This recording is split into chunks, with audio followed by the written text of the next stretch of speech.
Hi guys, welcome to big topic. நேற்று தளபதி விஜய் அவர்கள் கொடுத்த அந்த வாக்குறுதிகள், மகளிர் தினத்தோட ஸ்பெஷலாக பார்த்தோன்னா கொடுத்த வாக்குறுதிகள் பயங்கரமாக வைரல் ஆகிட்டு இருக்கு. எல்லாரும் பார்த்துருப்பீங்க. அந்தளவுக்கு பெண்கள் மத்தியில் கவனம் ஈர்க்கக்கூடிய சில வாக்குறுதிகள் தான் தளபதி விஜய் அவர்கள் கொடுத்துருக்காரு. ஆட்சிக்கு வந்தால் கண்டிப்பாக நிறைவேற்றுவோம் அப்படிங்கிறதையும் சொல்லியிருக்காரு. பெண்களுக்கு உண்டான திட்டங்களை இன்றைக்கி மகளிர் தினம் அப்படிங்கிறதுனால எல்லாருக்கும் ஹாப்பி உமன்ஸ் டே, எல்லாருக்கும் மகளிர் தின நல்வாழ்த்துக்கள். இப்போது இந்த மகளிர் சம்மந்தப்பட்ட ஒரு பிரச்சனையில் விஜய் அவர் பார்த்தோன்னா ஒரு முக்கியமான விஷயத்தை பேசாமல் விட்டுட்டாரு. அதையே அவர் பேசல அப்படின்னா அதில் அவங்களுக்கு உடன்பாடா அப்படின்னு மாதிரியான சில விஷயங்களை கேட்டிருக்காங்க லூசுத்தனமாக. என்ன அப்படின்னா, பெண்களுக்கு முக்கியமான பிரச்சனையாக இருக்கிறதே இந்த மது தான்.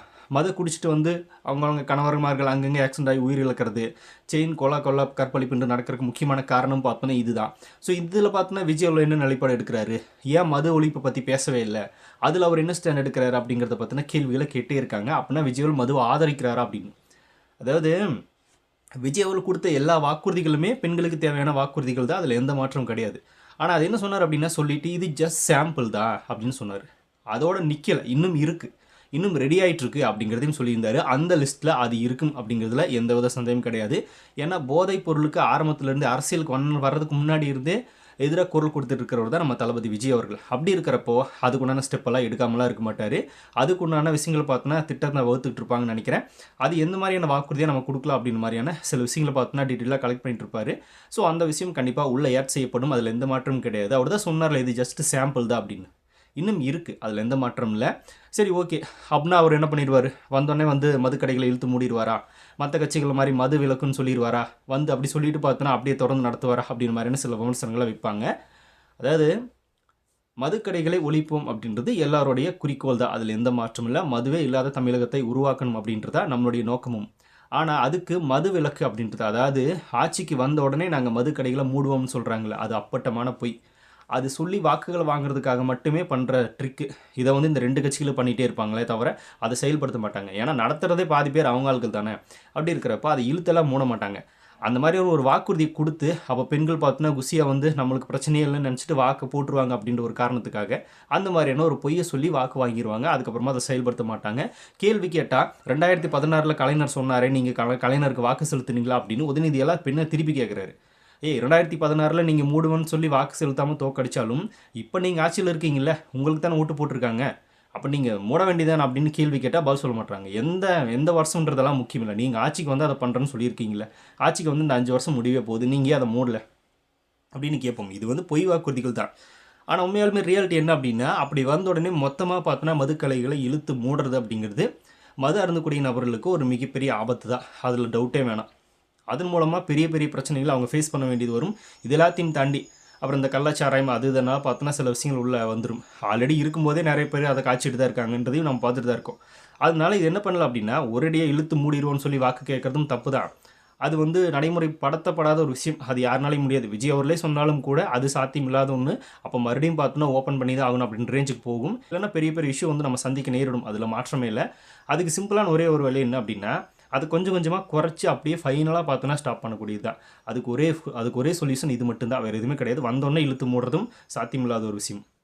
அதுக்கு ஃபஸ்ட்டு என்ன பண்ணணும் அப்படின்னா, ஸ்டெப் பை ஸ்டெப்பாக குறைக்கணும். அதுக்கு நிறைய சொல்யூஷன் இருக்குது. அதில் எனக்கு தோணுன ஒரு சொல்யூஷன் என்ன அப்படின்னா, சும்மா டிப்ஸு தான். உங்களுக்கு பிடிச்சிருந்தா கமெண்ட்டில் சொல்லுங்கள். என்ன அப்படின்னா, இப்போது கவர்மெண்ட் சம்மந்தப்பட்ட எல்லா இடங்களுக்கும் நம்ம போனோம் அப்படின்னா ஆதார் கார்டு அப்படின்றது மிக முக்கியமாக கேட்குறாங்க. எல்லா பிரச்சனைகளுக்கும் உங்கள் ஆதார் கார்டு என்ன அப்படின்ற மாதிரி ஒரு விஷயத்தை கேட்குறாங்க. இப்போ அந்த ஆதார் கார்டை வச்சே பார்த்தோன்னா நம்ம வந்து இங்கே இருக்கிற இந்த மதுப்பிரியர்களுக்கு அந்த விஷயத்தை பார்த்தோன்னா நம்ம குறைக்கலாம். எப்படின்னா, இப்போ அந்த நம்ம ஆதார் கார்டோட அந்த எண் இருக்குல்ல, அந்த எண்ணை வச்சு பார்த்தோன்னா ஆதார் கார்டு இருக்கிற நபர்களுக்கு ஒரு நாளைக்கு மினிமம் பார்த்தோன்னா 1 குவார்ட்டர் அந்த மாதிரி கொடுத்தாலே போதும். அதுக்கு மேலே எக்ஸ்ட்ரா பார்த்தோன்னா கிடையாது. அதே கார்டை ரிட்டர்ன் கொண்டு வந்தாலும் மறுபடியும் கொடுக்க மாட்டோம் அப்படின்னு ரேஞ்சுக்கு பார்த்தோன்னா, ஒரே நாளுக்கு ஒரு நபருக்கு 1 குவார்ட்டர் தான் அப்படின்னு ரேஞ்சுக்கு பார்த்தோன்னா விதிச்சா கூட குடிக்கிறவங்க கம்மியாவாங்க. அதுக்கு மேலே போக மாட்டாங்க. ஒரு பாட்டில் குடித்தாலும் அதோட நார்மலாக இருந்துப்பாங்க. பெரிய அளவில் பார்த்தோன்னா எந்த பிரச்சனையும் அவங்களுக்கும் வரப்போகிறதில்ல, சுற்றி இருக்கிற பெண்களுக்கு வரப்போகிறதில்ல. இப்போ இஷ்டத்துக்கு பார்த்தோன்னா காசு இருந்தால் நம்ம ஒரு நாளைக்கு எவ்வளோ வேணால் வாங்கி கொடுக்கலாம் அப்படின்னு ரேஞ்ச் இருக்கிறதுனால தான் பல பேரோட வாழ்க்கையை சீரழிஞ்சிட்ருக்கு. அதனால் மினிமம் ஒரு நாளைக்கு ஒரு பாட்டில் தான் ஒருத்தருக்கு, அவ்வளோதான். அது ஆதார் கார்டு அந்த கியூஆரில் வச்சு பார்த்தோன்னா ஒரு ஆளுக்கு ஒன்று தான் கொடுப்போம், அதுக்கு மேலே கிடையாது அப்படின்ற ஒரு திட்டத்தை செயல்படுத்தினா வேணால் குடிக்கிற விஷயத்தை கம்மி பண்ணலாம். இன்னும் சொல்லப்போனால் அந்த என்ன சொல்கிறது, ஒரு நாளைக்கு ஒரு பாட்டில் குடித்தாங்க அப்படின்னா அதில் எந்த பிரச்சனையும் கிடையாது. ஆனால் இருக்குதான். ஆனால் அவங்களோட அதை போதைக்கு அடிமையாகிற அளவுக்கு பார்த்தோன்னா இருக்காதுல்ல, அதோட முடிஞ்சிடும். அப்புறம் 18 வயசுக்கு மேலே இருக்கிற நபர்களுக்கெல்லாம் பார்த்தோன்னா கிடையவே கிடையாது அப்படின்னு சொல்லிடணும். யார் வந்தாலும் உள்ள அளவுடு கிடையாது.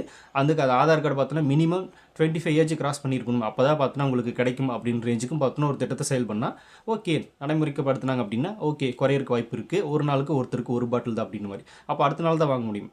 இஷ்டத்துக்கு காசு இருந்துச்சு அப்படின்னா ஒரு நாளுக்கு 10 பாட்டில் 5 பாட்டில் ஆஃப் ஃபுல் அப்படின்னு அடிக்கிறவங்க நிறைய நபர்கள் இருக்காங்களா, அந்த கொஞ்சம் கொஞ்சமாக குறைச்சோம் அப்படின்னா இந்த மாதிரி விஷயங்களை பார்த்தோன்னா நம்ம கட்டுப்படுத்தலாம். அதுக்கப்புறமா ஒரு கட்டத்துக்கு மேலே அவங்களுக்கு அந்த உண்ணுது அப்படின்ற சுச்சுவேஷனில் இருக்கும்போது ஃபுல்லாக இழுத்து மூடிட்டோம் அப்படின்னா அதுவும் இருக்காது.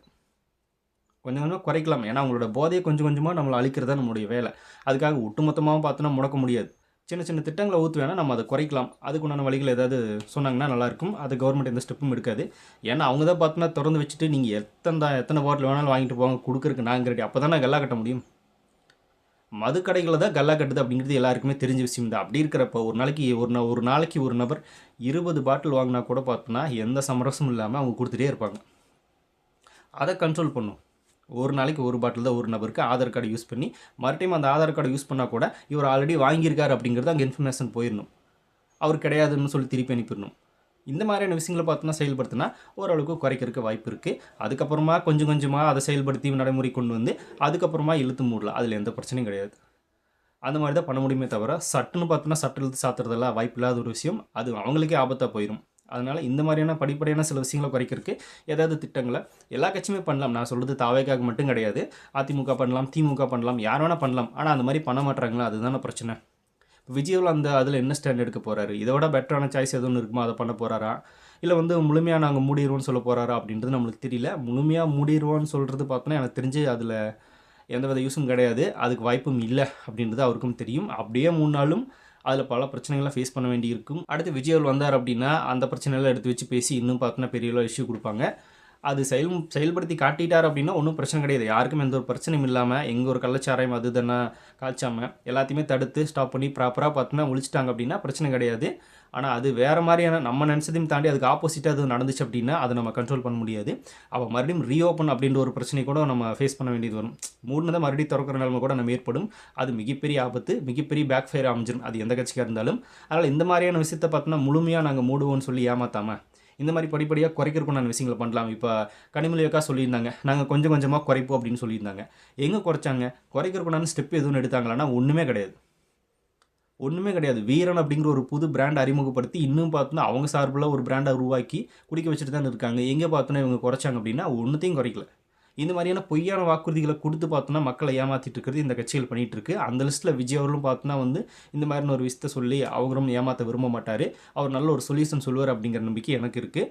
அந்த லிஸ்ட்டில் கூடிய விரைவில் பின்னாடி வரும்னு நினைக்கிறேன். இந்த போதை ஒன்று இருக்கிறதுனால தானே இந்த கொள்ளையடிக்கிறது, கொலை பண்ணுறது, அப்புறம் கற்பழிக்கிறது, இந்த பாலியல் சீண்டல்கள், அந்த மாதிரி எல்லா விஷயமும் நடந்துகிட்ருக்கு. அதுக்கு ஸ்டெப் எடுக்காமல் இருப்பாரா? அதுக்கு என்ன நம்ம சொல்யூஷன் கொண்டலாம் அப்படின்னு மாதிரி தளபதி விஜய் யோசிக்காமையாக இருப்பார். அதெல்லாம் பின்னாடி வரும். இப்போதைக்கு சாம்பிள் ஏதோ சொல்லியிருக்காரு, அவ்வளோதான். மற்றபடி இன்னும் ரெடி ஆகிட்டு இருக்கு. அதுலேயும் பார்த்தோன்னா சில விஷயங்கள் கூடுதல் சிறப்போடு நம்ம கொடுக்கணும் அப்படின்னு அவர் எதிர்பார்க்குறாரு. ஆல்ரெடி நடைமுறையில் இருக்கிற பிரச்சனையை வாக்குறுதிகளே கொடுத்தாலும் அதில் நம்ம ஸ்பெஷலாக பார்த்தோன்னா என்ன உள்ள ஆட் பண்ணி அதை இன்னும் கொஞ்சம் இம்ப்ரூவ்மெண்ட் பண்ணி பண்ணலாம் அப்படின்னு மாதிரியான சில திட்டங்களை தான் அவர் சொல்லியிருக்காரு. அந்த லிஸ்ட்டில் இந்த மது பிரச்சனை வரும் அப்படிங்கிறதுல எந்தவித மாற்றம் கிடையாது. கூறிய விரைவில் ஒரு நல்ல சொல்யூஷன் சொல்லுவார்னு தோணுது. காத்திருப்போம். அதுக்காக விஜய் அவர்கள் பார்த்தோன்னா உடனே மதுக்கெல்லாம் ஆதரவு அளிக்கிறாரா அப்படின்னு மாதிரியான லூசுத்தனமான சில விஷயங்களை பேசிகிட்டு இருப்பாங்க. அதெல்லாம் ஒன்றும் கிடையாது. அவரோட மைண்ட் செட்டும் பார்த்தோன்னா போதைப் பொருள் இல்லா தமிழகத்தை உருவாக்கணும் அப்படின்ட்டு தான் எல்லாருமே பேசுகிறாங்க. ஸ்டாலின் அவர்கள் பார்த்தோன்னா இந்த பக்கம் மதுக்கரை திறந்து வச்சுட்டு உங்கள் உடம்பு நீங்களே கெடுத்துக்கிறீங்க அப்படின்னு இந்த பக்கம் வீடியோ போடுறாரு. என்ன மாதிரியான ஒரு கான்செப்ட் அப்படிங்கிறது நம்மளுக்கு தெரியல. இந்த பக்கம் இவர் மூடிட்டார் அப்படின்னா அவங்க ஏன் அதை யூஸ் பண்ண போகிறாங்க? அதை சொல்கிறதே கிடையாது. இல்லை படிப்படியாக குறைப்பன்னு சொன்னாங்களே அதையாவது குறைக்கலாங்கன்னா அதுவும் கிடையாது. இந்த மாதிரியான நபர்களே நம்பி வாக்கு செலுத்தும் போது விஜயாவில் ஒரு சொல்யூஷன் புதுசாக சொன்னாங்க அப்படின்னா அவருக்கு வாக்கு செலுத்த மாட்டாங்களே. முக்கியமாக இந்த மாதிரியான பிரச்சனை எல்லாம் ஒரு கண்டுகாமலாம் இருக்க மாட்டார். கூடிய விரைவில் ஒரு நல்ல திட்டத்தோடு வருவார்னு நினைக்கிறேன். பொறுத்திருந்து பார்ப்போம். இந்த மாதிரியான சில திட்டங்களை நேற்று விஜயாவில் பார்த்தோன்னா சொன்னதுனால பல பேருக்கு பார்த்தோன்னா தூக்கம் இல்லாமல் போயிருக்குன்னு தான் சொல்லணும். இந்த வாக்குறுதியில் எப்படி விஜய் நிறைவேற்றுவார்? எப்படி பார்த்தோன்னா அவர் பண்ணுவார்? தமிழ்நாட்டோட பட்ஜெட் எவ்வளோ தெரியுமா? அதான் அவர் நேற்றே சொல்லிட்டாரு. நம்மளுக்கு ஒதுக்கப்படுற பட்ஜெட்டில் நம்ம அதை ஒதுக்காமல் அதை அப்படியே யூஸ் பண்ணோம் அப்படின்னாலே இந்த திட்டங்களை செயல்படுத்திடலாம். ஒரு நல்ல அரசாங்கத்தை நம்ம கொடுத்துடலாம் அப்படின்னு சொல்லியிருந்தார்ல. நீங்கள் பட்ஜெட்டை ஒதுக்காதீங்க. மக்களுக்காக ஒதுக்கின பட்ஜெட்டை அது மக்களுக்காகவே ஒதுக்குங்க. தனிப்பட்ட ரீதியில் நீங்கள் ஒதுக்குனீங்க அப்படின்னா எதுவும் பண்ண முடியாது. நாங்கள் அப்படியே பண்ணுவோம் அப்படின்னு சொல்லியிருக்காரு. அதனால அது பாசிபிள் அப்படின்னு சொல்லியிருக்காரு. உங்களுக்கு அது இம்பாசிபிள் தான். விஜய் அவர்களுக்கு பாசிபிள்.